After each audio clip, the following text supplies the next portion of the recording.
friends, this is the program Empire of Lies, where we discuss manipulation and disinformation in Russian media. Europe as a weakling, a new episode of Russian psychological warfare. Russian television increasingly turns Europe not just into a political opponent, but into a caricature of weakness. In Skabeeva's latest episode, which discusses sanctions, Hungary and Germany's military policy, one simple idea lurks behind the veneer of analysis. Europe is afraid and Russia is acting. This logic is the foundation of modern Kremlin propaganda. Its goal is not to convince the West, but to explain to Russian viewers why the war continues and why any compromise is impossible. Intellectual answers as a sign of cowardice. The host begins with the statement, "Europe is afraid of the word escalation. Russia does not like weakness." This passage is almost a school lesson in male politics. If you don't strike, you lose. Sanctions, diplomacy, negotiations, all are declared not to be manifestations of reason, but symptoms of cowardice. Television thus rebuilds the system of coordinates. Civility is defeat, cruelty is strength. It is in this context that the metaphor of the 8th round of a boxing match resonates. Russia is the heavyweight, Europe is the exhausted opponent. This rhetoric reproduces not the realities of war, but the archetype of national self-justification. If the fight drags on, it means Russia is attriting itself. When Hungary becomes a symbol of wisdom, then the story switches to politics. Hungarian Prime Minister Viktor Orbán is presented as the only reasonable European who doesn't want to start a war and defends peace. In reality, Orbán is simply blocking the EU's anti-Putin initiatives. But on Russian airwaves, he is transformed into a prophet who boldly challenged Brussels. In him, Moscow sees a mirror of the Europe it desires, a Europe tired, divided, and pragmatic to the point of cynicism.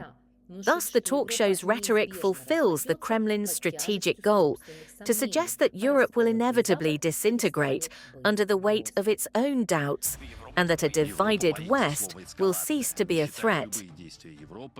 Europe fears the word escalation.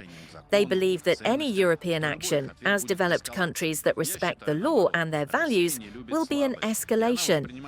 I believe the opposite. Russia dislikes weakness, and it accepts any intellectual response, which is precisely how Europe responds, for example, with sanctions and so on.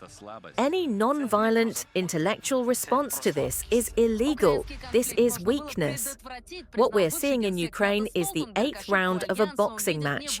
We saw the favorite Russian boxer collapse early in the fight, but boxing goes on round after round, and we increasingly see that Russia is pursuing a strategy of attrition, and this is crucial to understand, because if you look at the Russian fighter here, you might know him. It's Valuev, and he hasn't won all his fights through tactics, technique, or moves.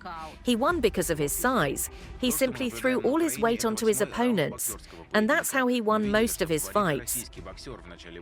America is an unreliable partner. Europe is helpless. The show's authors then explain that American support for Ukraine has shaken due to the shutdown and temporary freeze on supplies.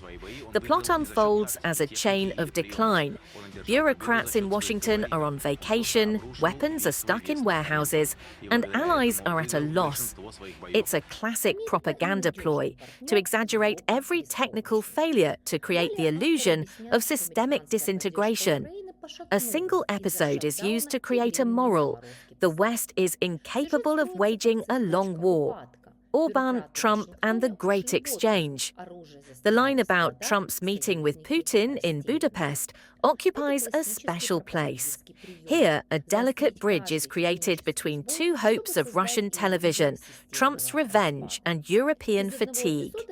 Combining these two characters, Orbán and Trump, creates an image of an alternative West, pragmatic, anti-liberal, and ready to negotiate with Moscow.